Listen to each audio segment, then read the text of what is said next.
अपने आप को ताकतवर दिखाने के लिए ये एक्सपांशन किया गया और इस एक्सपांशन में 12 मंत्री निकाले गए। 12 मंत्री निकालने के बाद ये प्रधानमंत्री ने दिखाया कि उनकी ताकत क्या है। ये आपका जातियों का जुगाड़ है, ये आपका धर्मों का जुगाड़ है, ताकि चुनाव जीतना ये लक्ष्य है। विकास के मायने कोई नहीं है। विकास और प्रशासन की जो बातें होती है वो सब ढकोसले हैं। इतने 13 वकील है, उनमें से एक वकील भी इस लायक नहीं उनको दिखा कि उनको लॉ मिनिस्टर बनाया जाए। मंत्रालय में राज्य मंत्री बनने वाले आदमी के पास 2019 में 11 क्रिमिनल केसेस थे। 2021 के एफिडेविट में 13 क्रिमिनल केसेस उनके ऊपर है, ऐसा उन्होंने एक्सेप्ट किया है। नमस्कार, स्वागत आपका हिंद वॉइस में। लेकर आया हूं आपका अपना कार्यक्रम अशोक वानखेड़े बोलता है। अशोक वानखेड़े बोलता है तो फिर अशोक वानखेड़े तोलता है। इस बार तुलेगी केंद्रीय सरकार। केंद्रीय सरकार इसलिए कि केंद्रीय सरकार में मंत्रिमंडल में विस्तार हुआ। अब विस्तार की बातें तो हम छोड़ो, क्या करें, लेकिन विस्तार क्यों हुआ यदि एक लाइन में बता दूं तो ये राजकीय मजबूरी थी, पॉलिटिकल कंपल्शन। ये विकास और प्रशासन की जो बातें होती है वो सब ढकोसले हैं, क्योंकि नरेंद्र मोदी हमेशा कहते आ रहे हैं कि मिनिमम गवर्नमेंट मैक्सिमम गवर्नेंस। ये मैक्सिमम गवर्नमेंट मिनिमम गवर्नेंस पे आ गया है, क्योंकि हमारा गवर्नेंस देश का सिर्फ पीएमओ से चलता है। इस मंत्रिमंडल में विस्तार बहुत अजूब, मतलब ये बड़ा अजूबा है। 12 मंत्रियों को निकाला गया। रविशंकर प्रसाद भी है, जावड़ेकर भी है, समझ में नहीं आया क्यों। कुछ मंत्रियों की तरक्की की गई, क्यों ये भी समझ में नहीं आया। रिजिजू को तरक्की कर दी आपने, पुरी साहब को तरक्की कर दी, क्यों, ये सवाल ऐसे ही सामने खड़े हैं। उसके बाद इस मंत्रिमंडल में गडकरी के पास 2 डिपार्टमेंट थे, उनमें से एक निकाल दिया गया। मोस्ट परफॉर्मिंग मंत्री यदि कोई इस मंत्रिमंडल में था तो नितिन गडकरी था। एमएसएमई जो इस देश में बहुत सारा रोजगार पैदा कर सकता है। और दूसरा ट्रांसपोर्टेशन में तो उन्होंने झंडे गाड़ी दिए थे और एमएसएमई में उनका काम चल ही रहा था, वो उठा के नारायण राणे को दे दिया। अब नारायण राणे कितना काम कर पाएंगे भगवान जाने, क्योंकि नारायण राणे महात्मा स्मिता ठाकरे के आशीर्वाद से मुख्यमंत्री बने थे और कितने कार्यकाल के लिए बने थे वो पता है।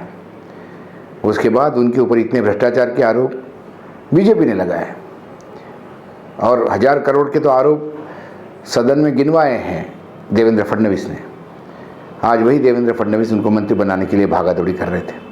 सारंगी एक उड़ीसा से ऐसे सांसद थे जो हमेशा बिना पैर के चप्पल के चलने वाले, साइकिल पे घूमने वाला वो इंसान।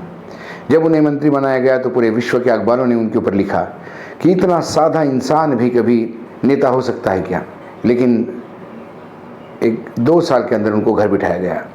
तो क्या वो सिर्फ एक उदाहरण के लिए और एक कॉस्मेटिक जिसको बोलते हैं कि जब हम गहने पहनते हैं, उसे एक गहना था मंत्रिमंडल में, अब उसका यूज़ नहीं है तो उसको फेंक दिया गया। उड़ीसा से एक आईएएस ऑफिसर को लाया गया जो उड़ीसा से राज्यसभा में है। उनकी खासियत यह है कि वो राजस्थान के रहने वाले हैं।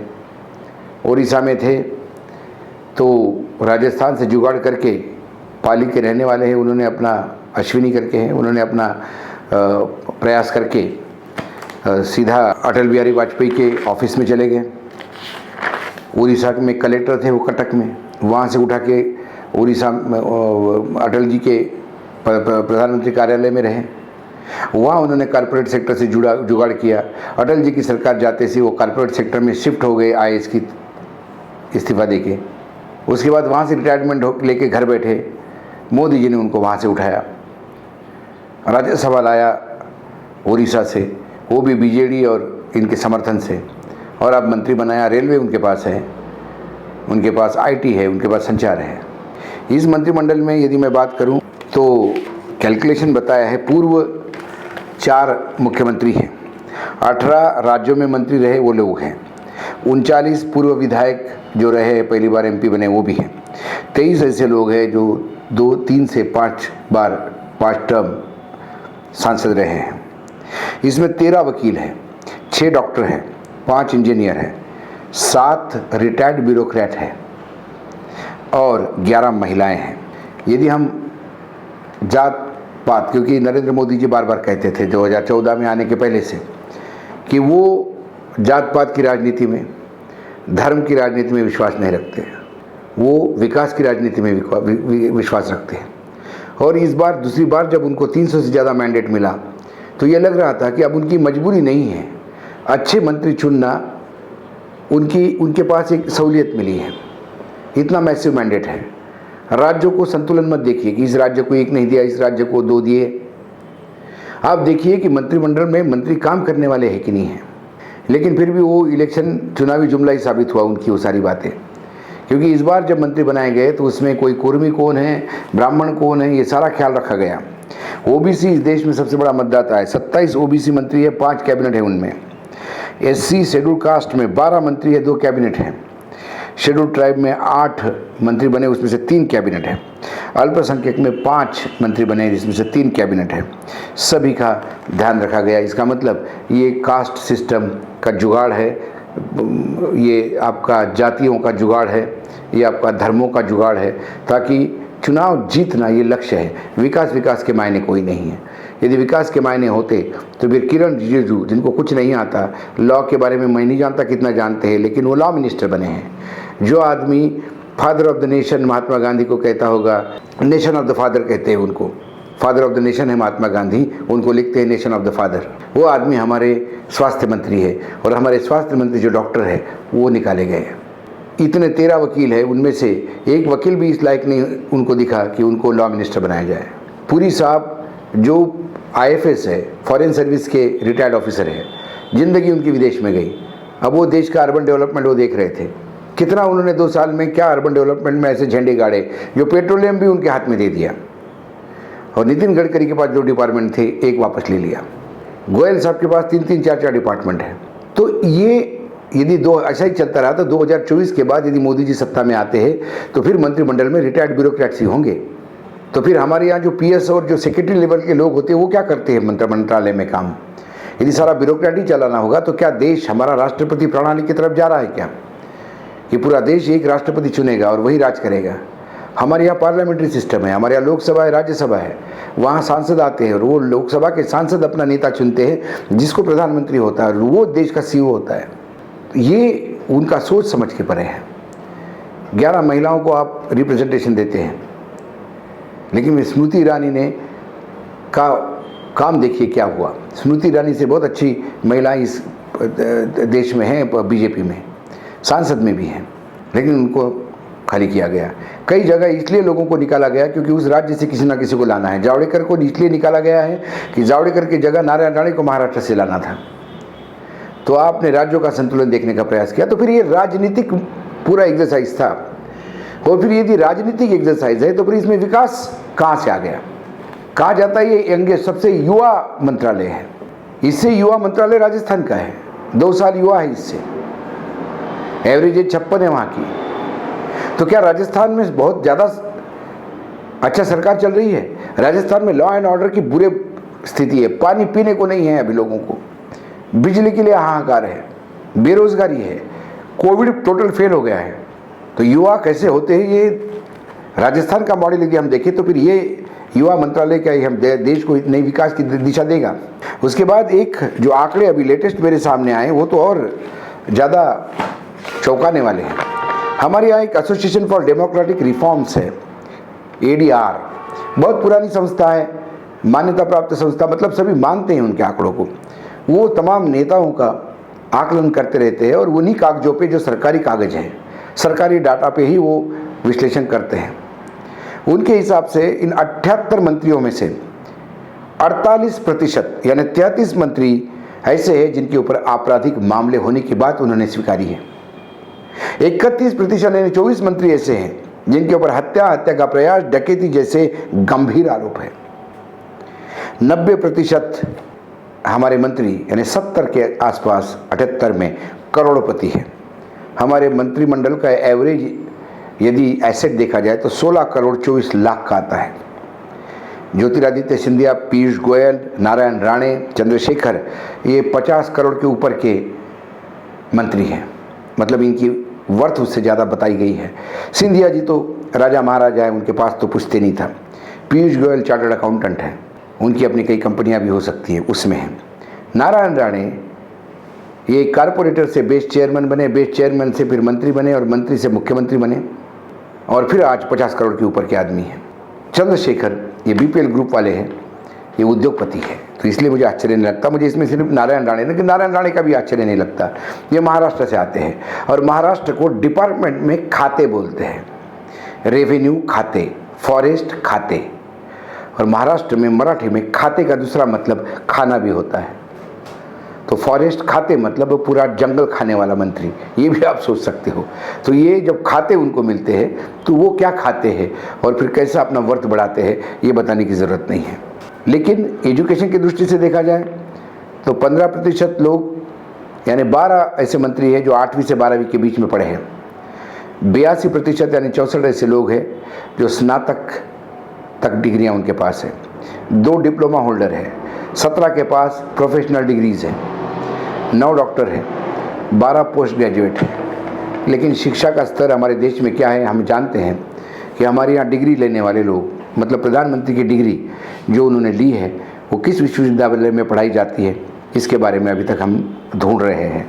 ऐसे ही एक मंत्री है गृह मंत्री, गृह मंत्रालय में मंत्री बने हैं, और वो जो मंत्री बने हैं वो सज्जन नीतीश प्रामाणिक, ये कुछ बिहार से सांसद है बंगाल के, सबसे युवा है 35 साल के, और मार्च 18 2021 में विधानसभा के लिए और मार्च 25 2019 में लोकसभा के लिए जो उन्होंने एफिडेविट दिया उसमें उन्होंने लिखा है कि माध्यमिक परीक्षा अपेयर की है, रिजल्ट नहीं बताया पास हुए या फेल हुए।